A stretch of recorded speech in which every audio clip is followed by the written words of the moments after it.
yaa hoola zamana adeerri kiyyana dhigammada tiifadhu jeenatti si kennee deeme as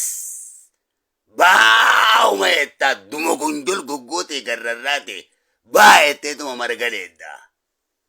baa'umaan keessaa karaasisee baa keessaa si baasu dadhabe baa yaa re'ee jaarraa abbaa gadaa tiifadhu naan jee yaa gaafii baala gaafii beelaa eegee ol dhaabdeetuma maa jettee gartee baala ol dheedaa ooltaa mee qaraatee miim keessaa si baasuu dadhabe yaa areedoo korbo nauma jetta gartee yaa harre ati hoo hoolaa fi re'ee jidduttiin si guddise gurra kono dhoofte gaafa kan ilmoo waraabee isaa duunaan taaziyaa gartee waraabee isaa dhayxee walaloo dubbifteef takka marga gadheeddu gartee gurra kana dhaabde akkana jee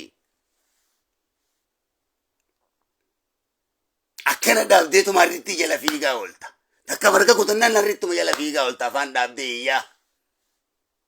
garuu waraabee isaa harritti teetirraa dhorkuu hin dandeessu silaa akka hujii teetiitiin nama osoo hin taane siitu siree warqii gubbaa rafaa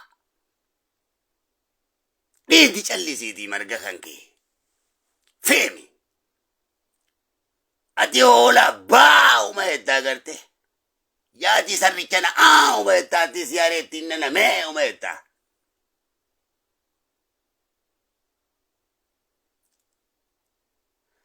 harrichi kun gartee hoolaa kana miilaan dhiiteef biraarii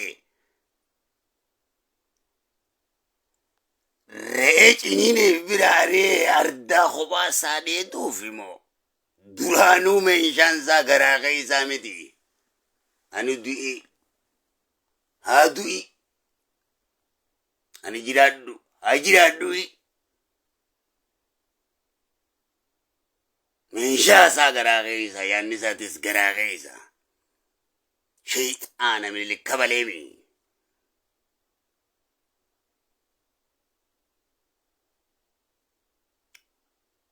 andu margi yaada juu qaba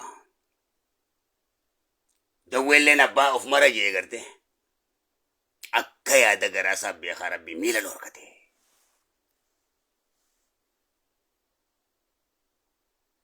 ana jiddutti rakkate mataa mormatti ulfaate